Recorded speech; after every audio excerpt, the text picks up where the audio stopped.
નમસ્કાર વિદ્યાર્થી મિત્રો, અમૃતસરના ક્લાસમાં ફરીવાર તમારું સ્વાગત છે।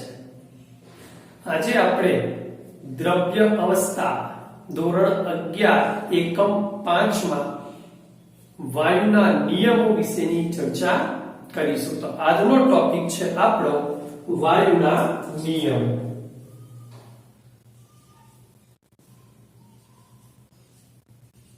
વાયુના નિયમો આપણે જોઈશું બેટા।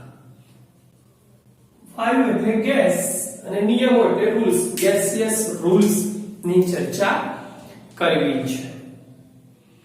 લાસ્ટ ક્લાસમાં આપણે સરસ મજાની વાત કરી હતી બેટા કે વાયુ છે ને સંકોચનીયતાનો ગુણધર્મ ધરાવે છે। બીજા કેટલાક લાક્ષણિકતાઓ આપણે જોઈ કે એકબીજામાં મિશ્ર થઈ જાય છે। આ બધી જ લાક્ષણિકતાઓનો ઉપયોગ કરી અને આપણે વાયુના નિયમો સમજીશું। પહેલું થોડી એક નાની એવી ચર્ચા છે મિત્રો। પહેલું દબાણ। વાયુના નિયમોમાં એક દબાણ એટલે પ્રેશર। આપણે પી સંજ્ઞાથી ઓળખીશું। તાપમાન, બરાબર ધ્યાન આપશો મિત્રો। તાપમાન એટલે ટેમ્પરેચર કહીએ છીએ આપણે, જેને ટી સંજ્ઞાથી ઓળખીશું। કદ એટલે વોલ્યુમ, વી સાઇન આપીશું એની। અને નિશ્ચિત જથ્થો એટલે મોલની સંખ્યા। આપણે આગળ પણ ભણી ગયા છીએ મિત્રો, મોલની સંખ્યા ઇઝ ઇક્વલ ટુ n સંજ્ઞાથી ઓળખીશું। આ ચાર વચ્ચેનો રિલેશન અથવા સંબંધ એટલે વાયુના નિયમો। આપણે વાયુના 3 નિયમોનો ખાસ અહીંયા અભ્યાસ કરવાનો છે। એમાં પહેલો છે, બરાબર ધ્યાન આપીશું, એક સરસ મજાની ગ્રાફિકલ આકૃતિ દ્વારા તમને સરળ રીતે સમજાવી દઉં। પ્રથમ આ એક ત્રિકોણ છે। P અહીંયા મૂક્યો મીન્સ પ્રેશર છે, V અહીંયા મૂકીએ છે મીન્સ વોલ્યુમ છે, અને T અહીંયા મૂક્યો મીન્સ ટેમ્પરેચર છે। બરાબર ધ્યાન આપીશું બેટા। P, V અને T મૂકી દીધા। હવે નંબર 2, અહીંયા હું લખી રહ્યો છું બોયલનો નિયમ। ધ્યાન આપશો, અહીંયા બોયલ શબ્દ લખી દીધો મીન્સ બોયલનો નિયમ। અહીંયા મેં લખ્યું ચાર્લ્સ, તો ચાર્લ્સનો નિયમ। અને અહીંયા લખ્યું મેં ગેલ્યુસેક, તો ગેલ્યુસેકનો નિયમ। આ ઉપરથી તમને ખબર પડી ગઈ હશે કે વાયુના કયા 3 નિયમોનો અભ્યાસ કરવાનો છે। બોયલ, ચાર્લ્સ અને ગેલ્યુસેક, આ 3 નિયમોનો આપણે અભ્યાસ કરવો છે। પહેલું, નિયમની સામે જે આપ્યું હોય તે અચળ। અચળ એટલે કે નિયત છે, એના મૂલ્યમાં ફેરફાર કરવાનો નથી, આ અચળ છે। હવે કંઈક હું વચ્ચે લખી રહ્યો છું, ધ્યાન આપશો। જો P પ્રેશર આવી ગયું મિત્રો, V વોલ્યુમ આવી ગયું મિત્રો, T ટેમ્પરેચર આવી ગયું, કંઈક બાકી છે મોલની સંખ્યા।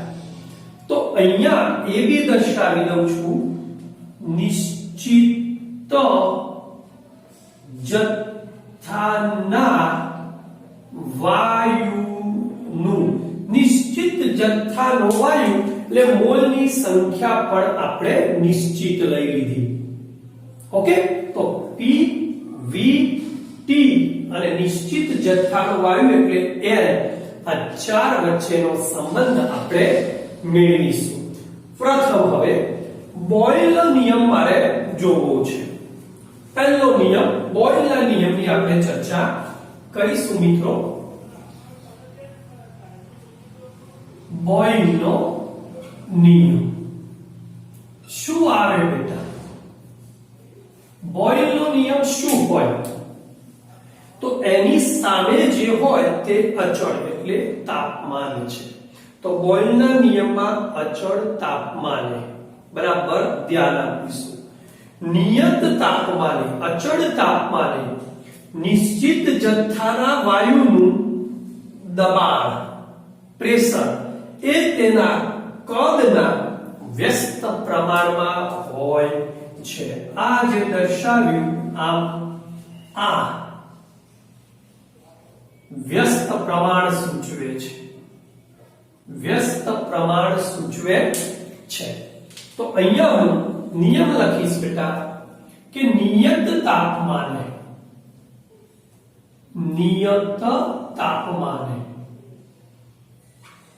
બીજું નિશ્ચિત જથ્થાના વાયુનું નિશ્ચિત જથ્થાના વાયુનું શું લીધું? P ફોર પ્રેશર એટલે દબાણ. દબાણ એ કદના કયા પ્રમાણમાં? વ્યસ્ત ઇન્વર્સલી પ્રપોર્શનલ એમ વ્યસ્ત પ્રમાણમાં હોય છે. અહીંયા આપણો નિયમ પૂરો થઈ ગયો. મિત્રો બોયલનો નિયમ નિયત તાપમાને નિશ્ચિત જથ્થાના વાયુનું દબાણ તેના કદના વ્યસ્ત પ્રમાણમાં હોય છે. ચલો હવે મારે લેવો છે ચાર્લ્સનો નિયમ. ચાર્લ્સનો નિયમ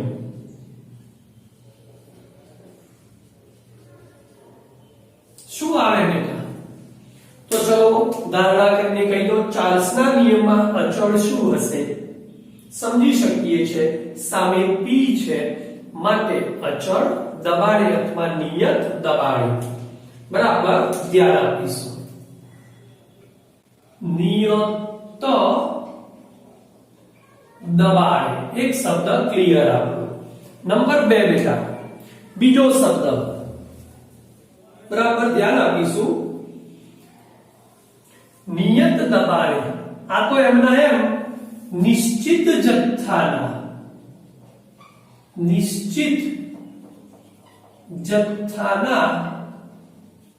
વાયુનું નિયત દબાણે નિશ્ચિત જથ્થાના વાયુનું કદ એ. હવે અહીંયા એક સાઈન કરવી પડશે મારે. હું કરી રહ્યો છું ધ્યાન આપશો. ચોરસ કૌંસ કર્યું મેં. આ કૌંસ કર્યું. આ સાઈન એ સમપ્રમાણ દર્શાવે છે. ચલો તો હવે નિયમ શું થશે મિત્રો? નિયત દબાણે નિશ્ચિત જથ્થાના વાયુનું કદ એ તેના વાયુનું કદ એ તેના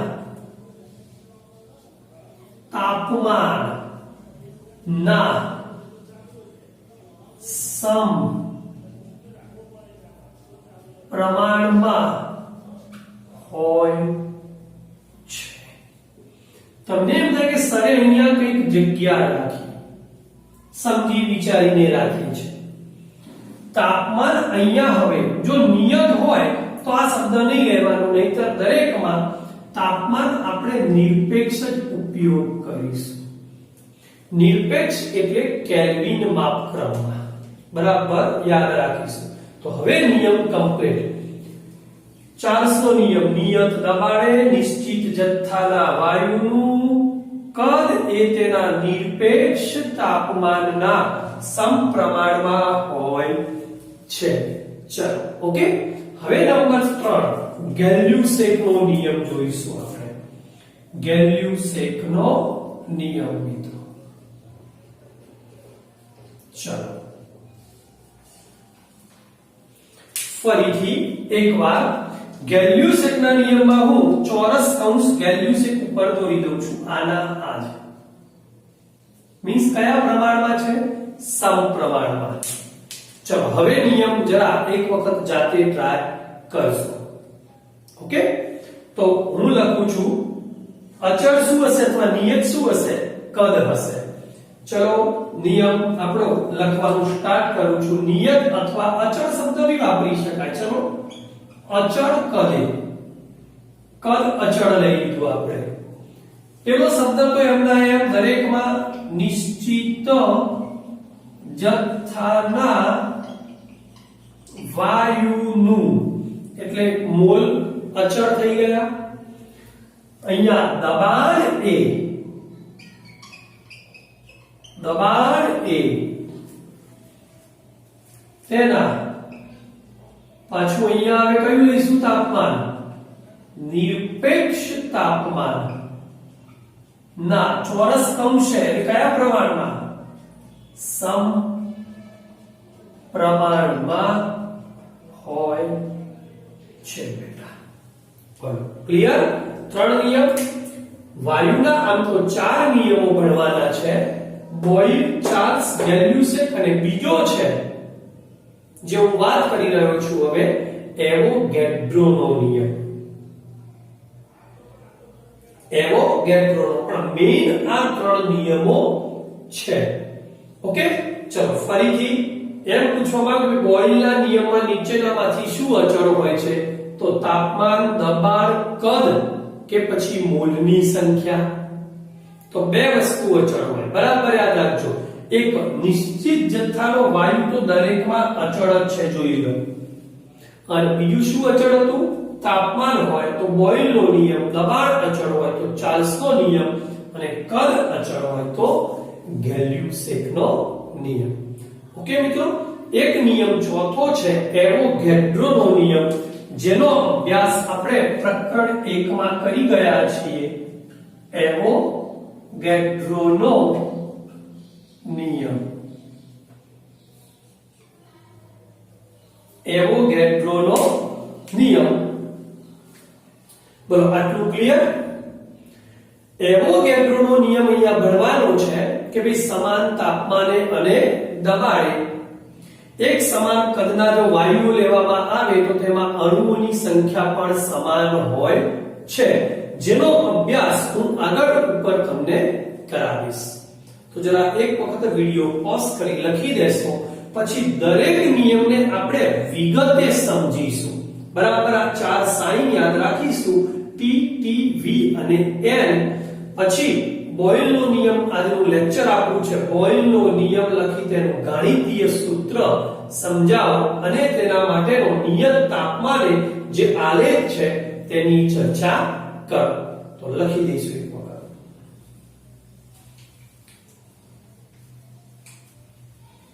ઓકે, ચલો મિત્રો.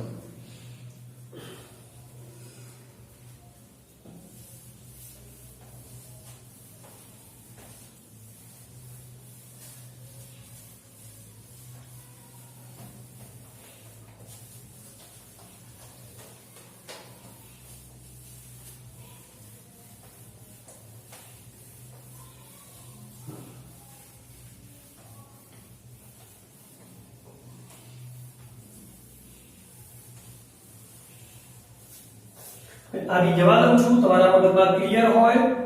પહેલું બોઇલનો નિયમ છે તો ટી અચળ. ચલો તમારા માટે રાખો.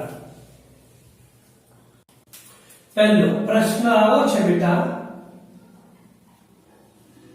બોઇલનો નિયમ લખી તેનું ગાણિતીય સૂત્ર સમજાવો. આ એક છે.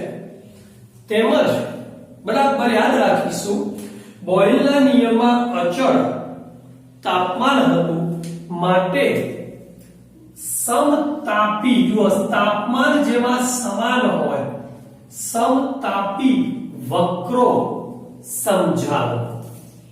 વક્ર એટલે કે આલેખ સમજાવો. બધા જ આલેખો સમજાવવાના છે. સમતાપીને અંગ્રેજીમાં સમ એટલે આઈસો અને તાપમાન એટલે થર્મલ એટલે આઈસોથર્મ બોલીશું.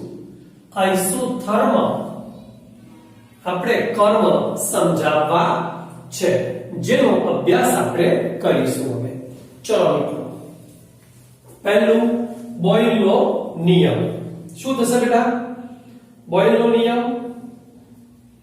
યસ, મને યાદ નથી, તમને યાદ હશે હવે. પહેલો નિયમની ચર્ચા કરીશું બેટા.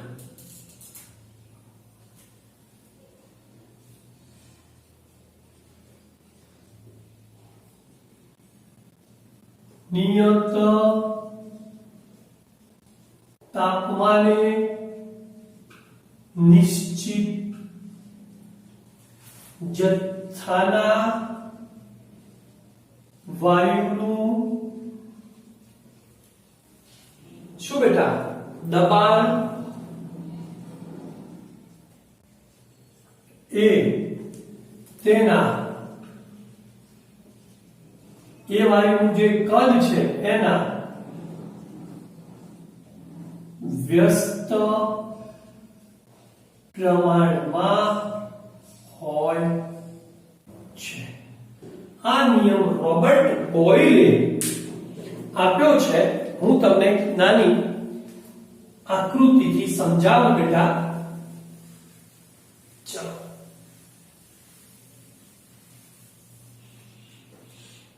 આપણે એક વસ્તુ જાણીએ છીએ. ધારો કે આ એક પાત્ર છે, આમાં કોઈ વાયુ ભરેલો છે. વાયુ છે, આપણે વાયુ અવસ્થાની ચર્ચા કરવાની છે મિત્રો. અહીંયા ધારો કે એના ઉપર કોઈ પિસ્ટન સરકી શકે તેવો પિસ્ટન છે, આપણે જાણીએ છીએ. હમણાં આના ઉપર ખાલી હું એક નાનો એવો એક પ્રેશર મૂકી દીધું છે, કોઈ પ્રેશર 1 પ્રકારનું મૂક્યું છે. હવે તમે એક કામ કરશો મિત્રો, આનું તમે આ પિસ્ટનને નીચેની તરફ લઈ જશો એટલે દબાણ શું કરશો? વધારશો. તો કદ શું થશે? વિચાર, દબાણ વધારવામાં આવે તો કદ શું થાય? ઘટે છે. તો દબાણ વધતો કદ ઘટે છે, મીન્સ વ્યસ્ત પ્રમાણમાં હોય છે. બહુ સાદી સમજૂતી છે. ઓકે, ચાલો જોઈશું હવે.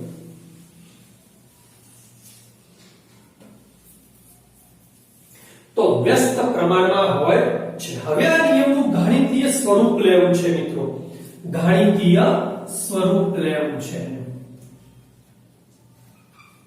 ગાણિતીય સ્વરૂપે લખતા. ચલો, નિયત તાપમાન નીચી જથ્થાના વાયુનું દબાણ. દબાણ એટલે P, હમણાં જ સંજ્ઞા લીધી, અને કદ એટલે V. તો P ચલે છે 1/V. પરંતુ અચળ શું છે? નિયત. નિયત શું છે બેટા? એક તાપમાન એટલે કે T, અને જથ્થો પણ અચળ છે, માસ એટલે કે નિયત અચળ T, અને મોલની સંખ્યા N બંને અચળ હોય છે. Therefore P is equal to, હું કોઈ અચળાંક આપું છું K1/V, જ્યાં K1 ચલન દૂર કર્યું. K1 ને આપણે બોલીશું હમણાં સપ્રમાણતા નો અચળાંક કહે છે. હું આ v ને અહીંયા મલ્ટીપ્લિકેશન માં લઈ જઈશું આપણે. તો P1 is equal to K1, જ્યાં અચળ ટૂંકમાં લખી દેવાનું T અને N બંને છે, જેને આપણે સમીકરણ 1 કીધું. હવે સમીકરણ 1 કહીશું. PV is equal to K1. બોલો, ક્લિયર મિત્રો? નંબર 2, આના વિશે મારે થોડું લખવું હોય તો શું લખી શકાય? કે અચળ તાપમાને અથવા નિયત તાપમાને નિશ્ચિત જથ્થાના કોઈ બી વાયુ હોય, વાયુનું અચળ તાપમાને નિશ્ચિત જથ્થાના વાયુનું દબાણ અને કદનો ગુણાકાર છે. જોઈ લેજો મિત્રો, દબાણ અને કદનો શું કર્યો? મલ્ટીપ્લિકેશન છે, ગુણાકાર કર્યો. P અને V હંમેશા અચળ હોય છે. અચળ તાપમાને અને અચળ દબાણ મોલની સંખ્યા કે નિશ્ચિત જથ્થાના વાયુનું દબાણ અને કદનો ગુણાકાર બંને હંમેશા અચળ હોય છે. એક બીજી નાની વાત, પણ આ અચળ તાપમાન મીન્સ જો તાપમાન બદલાય તો આ અચળ એટલે કે આ કેવલ સંતુલન અચળાંક પણ બદલાય. બીજું, જથ્થો બદલાય તો પણ સંતુલન અચળાંક બદલાય. આ યાદ રાખીશું, આ બુક્સમાં લખ્યું ન હોય મિત્રો. જો તાપમાન અને એક તાપમાન અને બીજું n મોલની સંખ્યા બદલાય તો તાપમાન અને જો મોલની સંખ્યા બંને બદલાય તો સંતુલન અચળાંક K1 પણ બદલાય છે. સંતુલન અચળાંક K1 બદલાય. આ યાદ રાખીશું બરોબર. ઓકે મિત્રો, હવે હું આ પરિણામ 1 ને બે જુદી જુદી પરિસ્થિતિમાં લાગુ પાડીશ. ધારો કે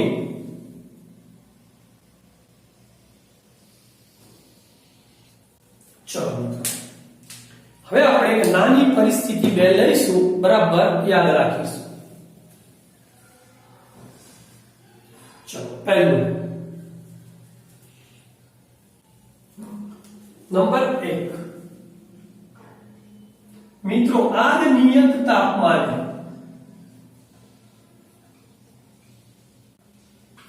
એ જ નિશ્ચિત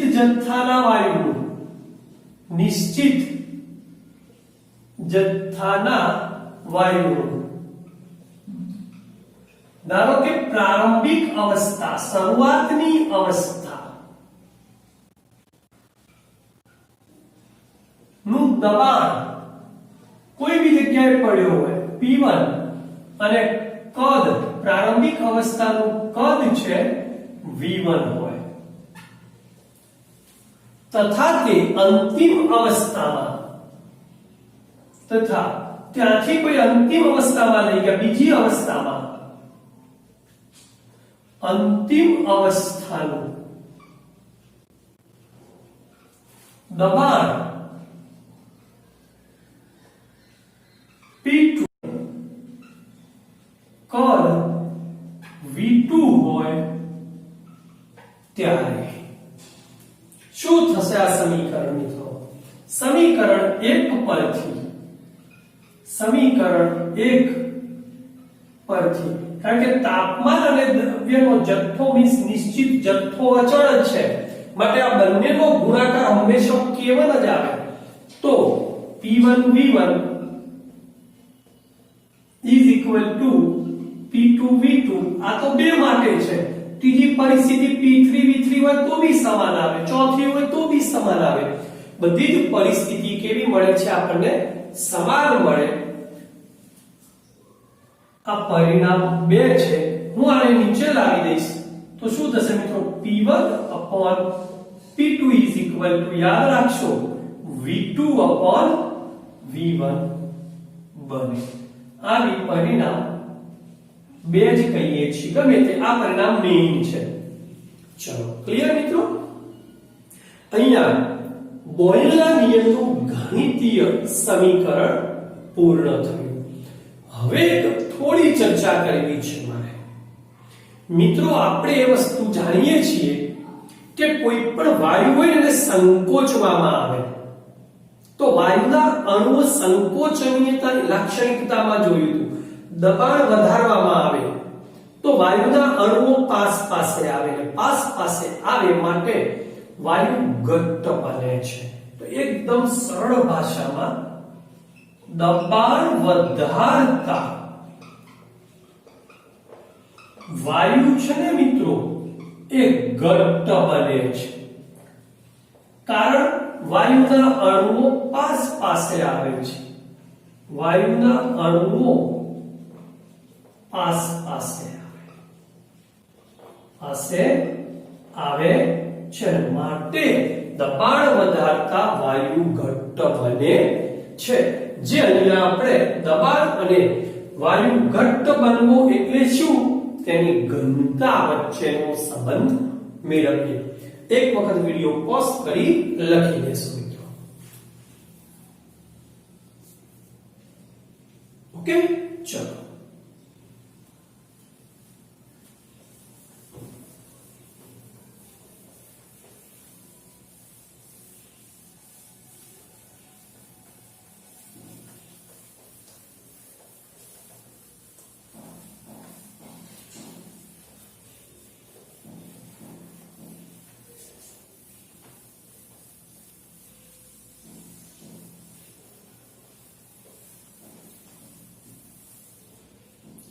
ચલો મિત્રો, હવે આગળ દબાણ અને ઘટ્ટ એટલે કે ઘનતા વચ્ચેનો સંબંધ મેળવીએ.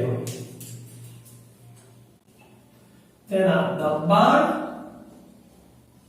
અને એ જ વાયુની ઘનતા ડેન્સિટી વચ્ચેનો સંબંધ મેળવીશું.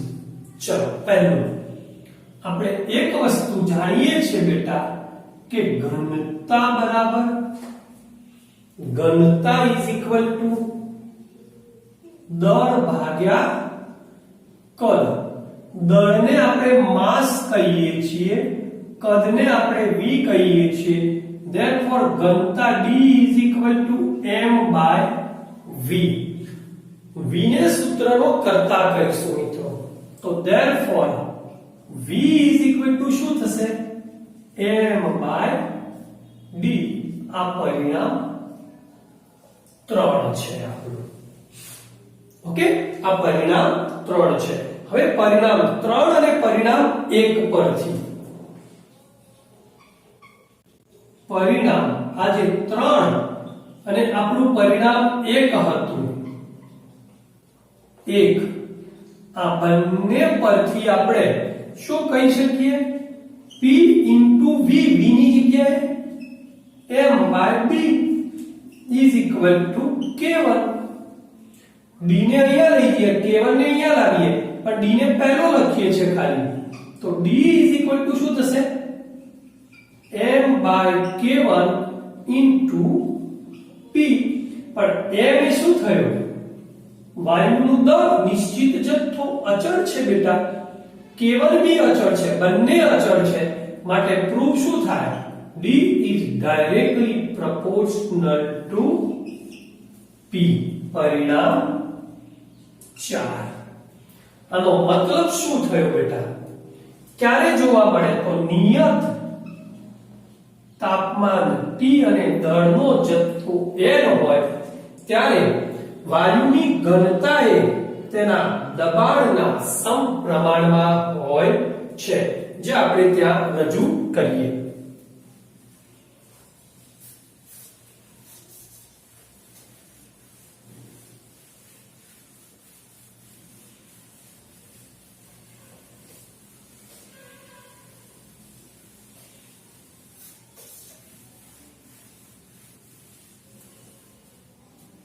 ચલો બેટા, તો નિયત તાપમાને અને નિશ્ચિત જથ્થાના, ચોક્કસ જથ્થાના કોઈ પણ વાયુ લેવામાં આવે બેટા, તો એ વાયુનું દબાણ એ અથવા ઘનતા એ તે વાયુના દબાણના સમપ્રમાણમાં હોય છે. મીનિંગ શું બેટા, જો દબાણ વધુ હોય તો ઘનતા પણ વધુ હોય, અને જો દબાણ ઓછું હોય તો ઘનતા પણ ઓછી હોય. બરાબર સમજીશું. કોની ઘનતાની વાત છે? વાયુની ઘનતા. મીન્સ એક વસ્તુ સમજો, આપણે જ્યારે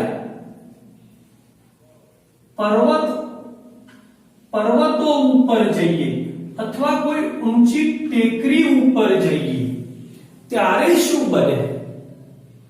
તો તમે જેમ નીચેથી ઉપર જાઓ છો તેમ દબાણ ઘટે છે, મીન્સ ઘનતા પણ શું થશે? ઘટશે. અને ઘનતા ઘટી મિત્રો ટેકરી ઉપર જઈએ તેમ દબાણ ઘટે. દબાણ ઘટે તો શું થશે મિત્રો? જે ઘનતા છે વાયુની તે ઘટે છે. વાયુની ઘનતા ઘટે અને ઘનતા ઘટે છે એનો મતલબ શું થયો? હવા આપણી પાતળી બની. એટલે કે હવા કેવી બને છે? પાતળી બને છે. મીન્સ ઓક્સિજનનું પ્રમાણ ઘટે છે અને ઓક્સિજન ઘટવાથી ત્યાં આપણને શ્વાસ લેવાની તકલીફ પડી શકે છે. ક્લિયર? એક વસ્તુ, શ્વાસ લેવાની આપણને પર્વત ઉપર થોડી તકલીફ પડે.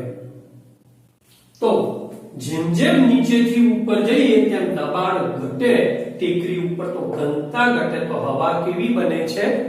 પાતળી બને છે. શ્વાસ લેવાની તકલીફ પડે તો કેટલીક વખતે માથું ચડવું, પછી ચક્કર આવવા વગેરે જેવા કેટલીક લાક્ષણિકતાઓ આપણી શરીરમાં જોવા મળે છે. ઓકે, એક વખત વિડિયો પોઝ કરી લખી જાઓ.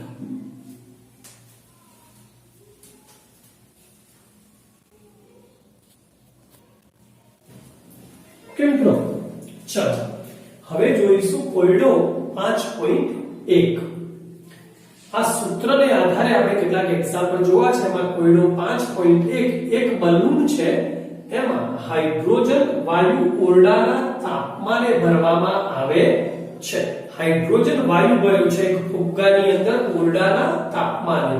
કીધું છે આપણને 0.2 બાર દબાણ વધે તો તે ફાટી જાય છે. જો તેનું દબાણ ખાલી 0.2 બાર વધારી દેવામાં આવે તો તે ફુગ્ગો છે એ બ્લાસ્ટ થઈ જાય છે, ફાટી જાય છે. જો 1 બાર દબાણે વાયુ 2.27 લિટર કદ ધરાવે છે તો કેટલા કદ સુધી બલૂનને આપણે વિસ્તારી શકીશું? મીન્સ કેટલું કદ વિસ્તારીશું ત્યાં સુધી આપણો ફુગ્ગો એટલે કે બલૂન બ્લાસ્ટ એટલે કે ફાટી જતો નથી. એનાથી પછી જો કદ વધારીએ તો તરત જ શું થઈ જાય? બ્લાસ્ટ થાય, ફાટી જાય. તો એ આપણે કદ શોધવું છે. ચલો મિત્રો, પહેલું આપણે જાણીએ છીએ ઓરડાના તાપમાને કહી દીધું છે, માટે બોયલના નિયમ અનુસાર આપણો નિયમ શું હતો? PV એટલે કે P1V1 P2V2 આપણું સમીકરણ 2. ચલો પ્રારંભિક અવસ્થા લઈએ આપણે. શરૂઆતની અવસ્થા, પ્રારંભિક અવસ્થાની ચર્ચા કરીએ.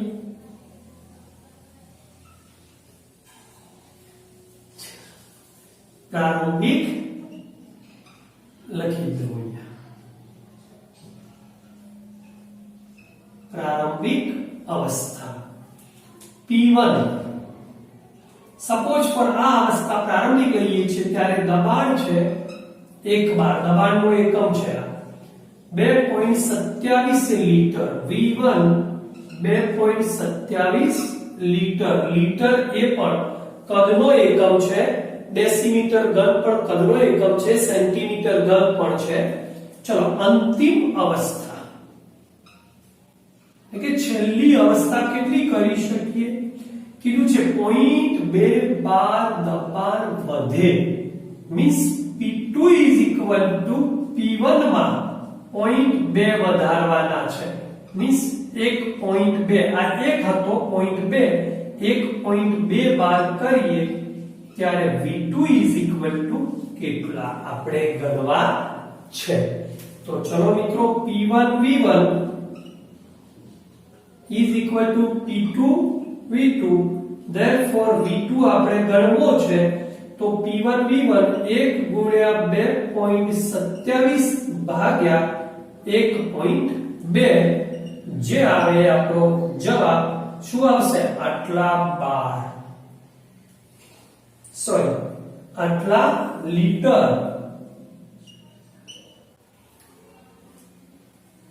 કદ થયું આપણા ફુગ્ગાનું ક્લિયર આના પછી જે આ જવાબ આવે મારી પાસે કેલ્સી નથી એટલે મેં ગણેલ નથી તમને આખો આપી જાય બીજું બુક્સ ની અંદર અહીંયા પોઈન્ટ 2 લીધેલા છે પોઈન્ટ 2 લીધેલા છે અહીંયા તમે તો સરે કેમ 1.2 લીધા બરાબર સમજો આપણે બુક્સ માં શું છે એની મતલબ નથી આપણને રકમ થી મતલબ છે જે આપેલી છે કે પોઈન્ટ 2 બાર દબાણ વધે જે હતું એમાં વધારો કરવાનો છે 1.2 બાર ઓકે તો એને આધારે આપણે v2 ગણીશું તો લખી દેવાનું કે દબાણ સોરી ફુગ્ગાનું કદ આ જે આવે એટલું xyz જે આવે કરતા વધે ત્યારે ફુગ્ગો ફૂટી શકે છે ઓકે ચલો બીજો દાખલો બેટા 500 ડેસીમીટર ઘન એ કદનો એકમ છે બરાબર સમજીશું હવાનું એક બાર દબાણે સંકોચન કર્યું હવે પેલામાં વિસ્તરણ હતું અહીંયા સંકોચન કર્યું અને 200 ડેસીમીટર ઘન કરી દેવામાં આવ્યું ત્યારે 330 સેલ્સિયસ તાપમાને ન્યૂનતમ કેટલું દબાણ જોઈએ તો આમાં બી બોયલના નિયમનો ઉપયોગ કરીશું મિત્રો બહુ સરળ છે બોયલના નિયમ મુજબ બોયલનો નિયમ શું હતો ફરીથી P1 V1 P2 V2 બીજી એક વાત મિત્રો હંમેશા જ્યારે પણ કોઈ બી દાખલો ગણો તો સૂત્ર પહેલું લખવાનું સીધી એના રકમ જે આપી હોય મૂકવાનું શરૂ નહીં કરી દેવાનું કારણ કે સૂત્રના બી માર્ક્સ હોય છે એ સૂત્ર હંમેશા 11મું હોય કે 12મું હોય સૂત્ર અને બીજો એકમ આ બંને હંમેશા ફરજિયાત લખવું ઓકે ચલો તો અહીંયા પહેલું P1 શરૂઆતનું લઈએ છીએ હવે P1 કેટલા છે 1 બાર એકમ ઉપરથી ખબર પડે આપણને કે 1 બાર એટલે P1 છે V1 એ વખતે કેટલું છે 500 ડેસીમીટર ઘન P2 આપણે શોધવા છે અંતિમ અવસ્થા અને V2 આપણને કીધા છે 300 માંથી 500 માંથી સંકોચી અને 200 કર્યું 200 ડેસીમીટર ઘન એટલે 300 નું સંકોચન કરી તમને એમ થાય કે સર સંકોચન 300 નું કર્યું તો 300 નહીં ના અંતે કયું કદ આવ્યું 200 તો આપણે 200 જ લેવાનું જો એવું અહીંયા કીધું હોત કે સંકોચન 300 ડેસીમીટર ઘન કરવામાં આવે તો 500 માંથી 300 બાદ કરવા પડે બરાબર યાદ રાખજો શબ્દો ફક્ત રકમ જોઈ અને P1 P2 V1 V2 નહીં મૂકી દેવાના જે અંતર લખાણ છે એનો પણ ધ્યાન આપવાનું કે શું કહેવા માંગે છે ઓકે તો હવે આપણું સૂત્ર શું થશે બેટા P1 V1 P2 V2 therefore P2 આપણે ગણવો છે બેટા P1 1 છે V1 આપણા 500 છે P2 આપણે ફાઇન્ડ કરવો છે અને V2 આપણી પાસે 200 છે therefore P2 500 ભાગ્યા 200 0 0 ગયા 5 ભાગ્યા 2 2.5 પાછું અહીંયા દબાણનું એકમ 12 છે તો અહીંયા 12 જ લખવાનું 12 મળે જેના એકમ કદનો એકમ ડેસીમીટર બે સમાન હોવા જોઈએ કારણ કે આ ચેપ્ટરમાં એકમો ખૂબ જ મહત્વના છે સમજી લેજો તો 2.5 બાર એ આપણો જવાબ આવે બરાબર આ જ પ્રમાણે સ્વાધ્યાયનું 5.2 છે એ સેલ્ફ ગણી કાઢવા તમારું ગૃહ કાર્ય થયું હોમ વર્ક ઓકે મિત્રો એક વખત વિડિયો પોઝ કરી લખી દેજો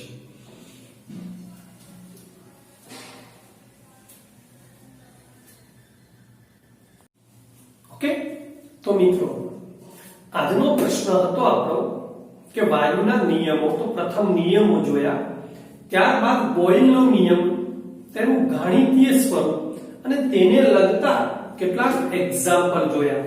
સાથે સાથે બીજું પણ મેં કંઈક લખેલું કે સમતાપી વક્રો સમજાવો. આજે વિડિયો થોડો લાંબો થઈ ગયો છે, માટે નેક્સ્ટ ક્લાસમાં આપણે સમતાપી આઇસોથર્મ વક્રો એ પહેલા મારે ઘણું બધું સમજાવવાનું છે, તો એ સમજાવી અને આપણે આગળ જોઈશું સમતાપી વક્રો વિશે. ત્યાં સુધી અમરીશ સરને રજા આપશો. મળીએ નેક્સ્ટ ક્લાસમાં. જય શ્રી કૃષ્ણ બેટા.